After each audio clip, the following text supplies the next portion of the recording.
Welcome students to our today's new video. आज हम एक ऐसी जीन एडिटिंग टेक्निक के बारे में पढ़ने वाले हैं जिसे साइंटिस्ट 1980 से लेकर आज तक यूज करते हैं और ये टेक्निक को डिस्कवर करने पर कई नोबेल प्राइज मिल चुके हैं। मैं बात कर रहा हूँ क्रिस्पर टेक्नोलॉजी के बारे में, क्रिस्पर टेक्निक के बारे में। क्रिस्पर का फुल फॉर्म है clustered regulated interspaced short palindromic repeats. अभी इसके नाम में ही इसका पूरा प्रोसेस छुपा है दोस्तों। इसके नाम में इसका प्रोसेस कैसे छुपा है वो हम पूरे प्रोसीजर में देखने वाले हैं। क्रिस्पर के अंदर प्रोटीन्स इन्वॉल्व होते हैं जिसे क्रिस्पर एसोसिएटेड प्रोटीन कहते हैं। तो क्रिस्पर क्या है स्टूडेंट? क्रिस्पर एक सिंपल भाषा में एक पैलिंड्रोमिक सीक्वेंस होता है जो बैक्टीरियल सेल के अंदर या वायरल सेल के अंदर प्रेजेंट रहता है। हम सब जानते हैं जीनोम में कई तरह के स्पेसेस होते हैं, कई तरह के स्पेसर्स होते हैं। तो ये स्पेसर से सराउंडेड एक सीक्वेंस होता है, उसे हम क्रिस्पर कहते हैं और ये पैलिंड्रोमिक इन नेचर होता है। पैलिंड्रोमिक से मेरा मतलब है कि हम इसे आगे से भी रीड करेंगे तो सेम होगा और पीछे से भी रीड करेंगे तो सेम ही होगा। तो पैलिंड्रोमिक सीक्वेंस आप मेरे से बेहतर जानते हैं। तो पैलिंड्रोमिक सीक्वेंस हमारे जीनोम में प्रेजेंट रहते हैं और स्पेसर्स भी हमारे जीनोम में प्रेजेंट रहते हैं। तो स्पेसर्स क्या है स्टूडेंट? स्पेसर्स एक नॉन कोडिंग सीक्वेंस होता है। क्या होता है students? Non coding sequence, spacers. तो स्पेसर से सराउंडेड जीन के सीक्वेंस को, स्पेसर से सराउंडेड पैलिंड्रोमिक सीक्वेंस को हम कहते हैं क्रिस्पर। क्रिस्पर के नाम में क्या है student? Clustered regulated interspaced short palindromic repeat. Interspace से मेरा मतलब है कि वहां पर स्पेसर इन्वॉल्व है।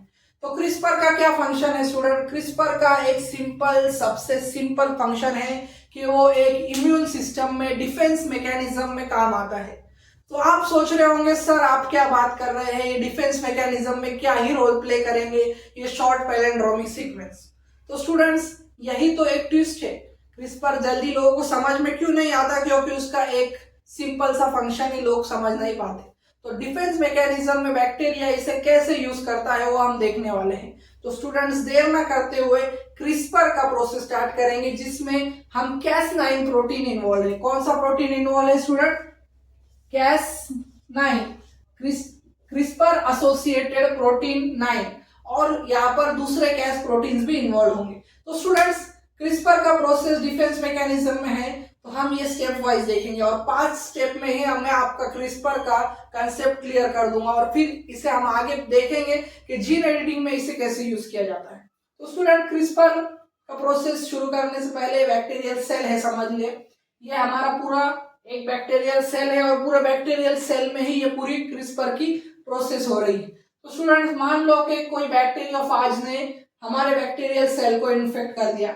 इन्फेक्ट करने के बाद वायरस, हमारा बैक्टीरियोफाज का वायरल जीनोम एंटर हो चुका है। वायरल जीनोम क्या करता है स्टूडेंट? आप सबको पता है कि वायरल जीनोम हमारे बैक्टीरियल जीनोम के अंदर इनकॉर्पोरेट हो जाता है और इनकॉर्पोरेट से मेरा मतलब है एड ऑन हो जाता है। पर यहाँ पर हमारा हीरो आता है, मेन हीरो है हमारा क्रिस्पर। तो ये जो कैंची देख रहे हैं आप, ये जो सीजर्स देख रहे हैं वो है हमारा क्रिस्पर। क्रिस्पर एसोसिएटेड प्रोटीन यानी हमारा Cas9 यहाँ पर क्या करता है स्टूडेंट? Cas9 हमारा क्रिस्पर एसोसिएटेड प्रोटीन है। ये एक एंडोन्यूक्लियस नेचर है और ये क्या करता है? इन सीक्वेंस को कट करेगा। ये डीएनए के ये जो इनकॉर्पोरेटेड वायरल जीनोम से इसे कट करेगा और फिर यहाँ पर 2 प्रोटीन इन्वॉल्व होते हैं स्टूडेंट, Cas1 और Cas2, एसोसिएटेड प्रोटीन 1 और 2। ये क्या करते हैं? ये उसे कैरी करते हैं। ये जो कट किया गया वायरल जीनोम है ये उसे कैरी कर एक जीनोमिक क्रिस्पर बनाते हैं। जीनोमिक क्रिस्पर से मेरा मतलब है कि क्या करेंगे, ये इस जीनोमिक सीक्वेंस को, ये जो जीनोमिक सीक्वेंस देख रहे हैं स्टूडेंट, उसके अगल बगल में स्पेसर्स ऐड करेंगे। क्या ऐड करेंगे? स्पेसर्स। तो ये जो 2 दिख रहे हैं आपको, ये क्या है स्टूडेंट्स? ये सब स्पेसर्स। और ये स्पेसर्स ऐड करने के बाद ये एक क्रिस्पर जीनोमिक सीक्वेंस बनाएंगे और इसे एज अ मेमोरी यूज करेंगे। एज अ मेमोरी कैसे यूज करेंगे वो हम 3rd स्टेप में देखेंगे। तो स्टूडेंट यहाँ पर Cas1 और Cas2 कॉम्प्लेक्स ने इस वायरल जीनोम को कट कर यहाँ पर लाया और उससे क्रिस्पर में ऐड कर दिया। क्रिस्पर में ऐड करने के बाद इसकी प्रोसेसिंग होती है और इसे प्रोसेस करने में, इसकी प्रोसेसिंग करने में जीआरएनए और Cas9 इन्वॉल्व होते हैं। Cas9 एक कॉम्प्लेक्स बनाता है और एक प्रोसेस्ड क्रिस्पर आरएनए बनाता है। क्या बनाता है? Process CRISPR RNA. Process CRISPR RNA क्योंकि हमारा जो सीक्वेंस को ध्यान में रखने के लिए एक क्रिस्पर आरएनए बनाता है, जिसके अंदर इंटरस्पेसिंग होती है। ये जो इंटरस्पेसिंग आप देख रहे हैं स्टूडेंट, ये सब हमारे स्पेसर इन्वॉल्व है। स्पेसर एक नॉन कोडिंग सीक्वेंस होता है जो इन पैलिंड्रोम के बीच में ऐड किया गया है। तो स्टूडेंट ये बन गया हमारा प्रोसेस्ड क्रिस्पर सीक्वेंस। तो स्टूडेंट यहाँ तक आपको समझ में आ गया होगा कि transcribe the genomic CRISPR region, CRISPR region बन चुका है और उसका ट्रांसक्रिप्शन हम करते हैं, उसका एक प्रोटीन उसे आरएनए के फॉर्म में तैयार कर लेते हैं हमारे जो ये सीक्वेंस है, और ये सब कलेक्ट करते हैं क्योंकि हमें मेमोरी बनानी है।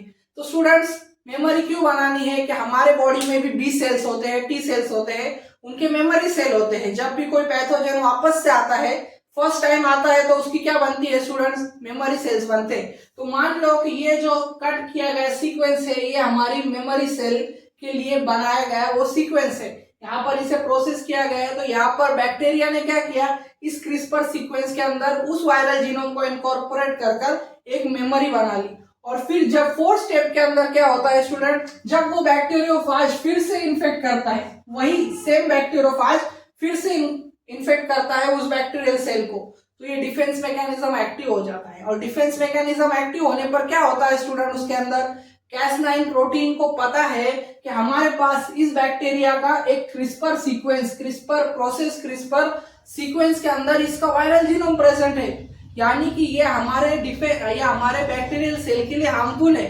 ये पहले आया था तो हमारे जीनोम के अंदर इनकॉर्पोरेट हो गया था, बड़ी मुश्किल से उसे Cas9 ने निकाला था।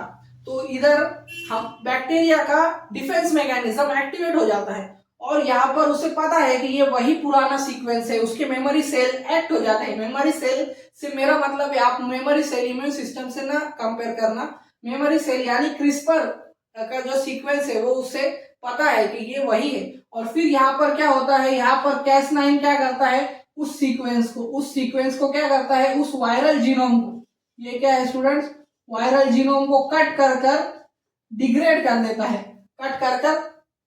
डिग्रेड कर देता है और फिर हमारा बैक्टीरिया सेफ हो जाता है बैक्टीरियोफाज के इन्फेक्शन से। और ये है बैक्टीरिया का सबसे किफायती, सबसे इफेक्टिव डिफेंस मैकेनिज्म, जिसके अंदर वो Cas9, Cas1 और Cas2 का इस्तेमाल कर और एक क्रिस्पर सीक्वेंस बनाकर clustered, regulated, interspaced short palindromic repeats, इसका पूरा फुल फॉर्म आपको पता चल गया होगा। क्लस्टर्ड क्यों कहते हैं स्टूडेंट इसे, क्योंकि यहाँ पर आप देख रहे होंगे कि ये क्लस्टर्ड के फॉर्म में अरेंज है। क्या है स्टूडेंट, ये क्या है, क्लस्टर्ड है। क्लस्टर्ड यानी इकट्ठा होना, क्लस्टर्ड रेगुलेटेड, ये रेगुलेटेड है क्योंकि यहाँ पर इसका रेगुलेशन होता है, जीआरएनए इन्वॉल्व होता है, इसका रेगुलेशन होता है। आई से है इंटरस्पेस यानी यहाँ पर स्पेसर्स इन्वॉल्व है। और एस यानी शॉर्ट पैलिंड्रोमिक रिपीट, ये शॉर्ट है, सीक्वेंस के अंदर स्मॉल होते हैं, ज्यादा बड़े नहीं होते, और पैलिंड्रोमिक रिपीट्स होते हैं, पैलिंड्रोमिक सीक्वेंसेस होते हैं। तो ये है हमारा क्रिस्पर। Cas9 की मदद से हमने देखा कि वो कट करता है, एक मेमोरी सेल बनाता है, एक क्रिस्पर आरएनए बनता है, और फिर दूसरी बार जब वही बैक्टीरियल सेल पर वही वायरस इन्फेक्ट करने आता है तो ये एक्टिवेट हो जाता है और फिर उसे डिग्रेड कर देता है कट कर। तो आप सोच रहे होंगे अभी ये क्रिस्पर Cas9 का यूज जीनोमिक एडिटिंग में कैसे होता है। जीनोमिक एडिटिंग में बहुत इजीली होता है क्योंकि यहाँ पर क्रिस्पर से कट करते हैं और जो भी हमारा सीक्वेंस है, हमारा जो डिजायर्ड सीक्वेंस है हम यहाँ पर इजीली इनकॉर्पोरेट कर सकते हैं और वो क्रिस्पर के अंदर, ये जीन एडिटिंग के अंदर मेनली यूज होता है। इस पर कई रिसर्च जारी है, इस पर एक वास्ट टॉपिक है और बहुत ही मिराकुलस टॉपिक है। तो मुझे उम्मीद है कि आपका कंसेप्ट क्रिस्पर Cas9 पर क्लियर हो चुका होगा। और ऐसी वीडियोस के लिए मेरे चैनल को लाइक करें, शेयर करें और सब्सक्राइब करना ना भूलें। Thank you for watching.